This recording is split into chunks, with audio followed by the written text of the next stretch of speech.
About 66 million years ago, a cataclysmic event shook the Earth.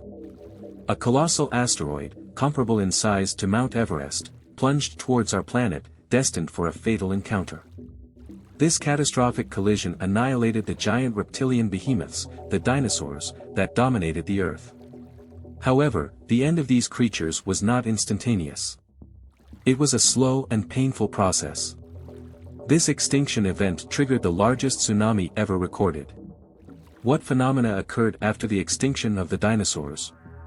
Brace yourself for a surprising and dangerous journey.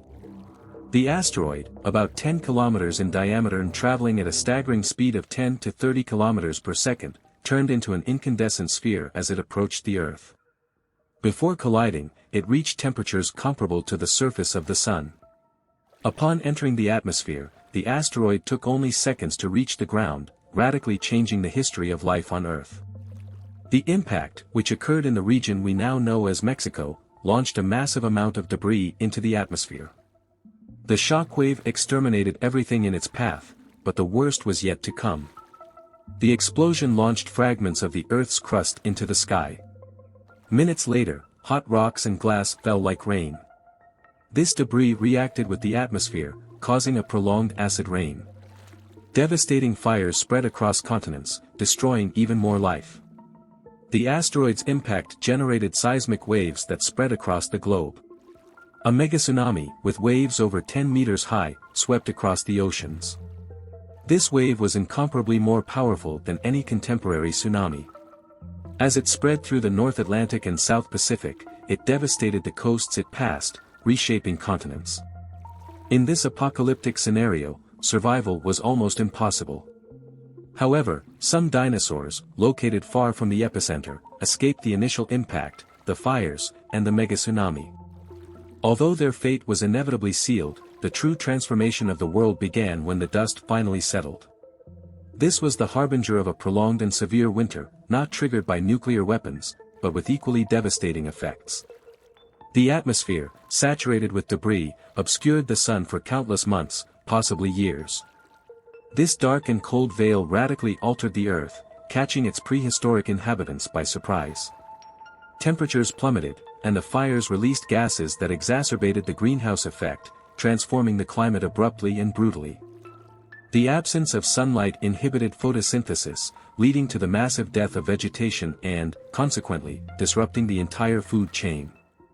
Many beings, even those that survived the initial impact, succumbed to these extreme conditions. Furthermore, persistent acid rain further aggravated the situation, destroying ecosystems and acidifying the oceans, making them uninhabitable for many forms of marine life. These severities, along with the initial cataclysmic event, resulted in the extinction of approximately 75% of the species on Earth. Interestingly, this included the fearsome T-Rex, whose absence is, in a way, a relief to modern humanity. The planet, after the last breath of the dinosaurs, became a desolate, cold, and inhospitable land. But life has a surprising resilience. About 1,000 years after the cataclysm, the Earth began to show signs of recovery, albeit slowly. Life began to re-emerge, led by small furry creatures and ferns, flourishing in the new environment. Over the course of 100,000 years, the Earth began to vibrate again with life, now inhabited by creatures the size of raccoons and seas filled with new species. Fast forward millions of years, and biodiversity was restored, but in a completely different configuration. The age of mammals had begun. After the extinction of the dinosaurs, mammals, along with birds and flowering plants, began to dominate the planet. Even with recovery, the Earth never returned to its previous state. Instead, it reinvented itself into a new version, albeit still frightening, with imposing creatures like the Paraceratherium roaming the land and the Megalodon in the seas. This new era, although fascinating, also brings relief that certain species do not coexist with us today. After all, an encounter with a Megalodon during a dive in the ocean would be a terrifying experience. And speaking of the Megalodon, we've already made a video about this maritime monster, and in case you haven't seen it, I will be leaving it here for you to watch.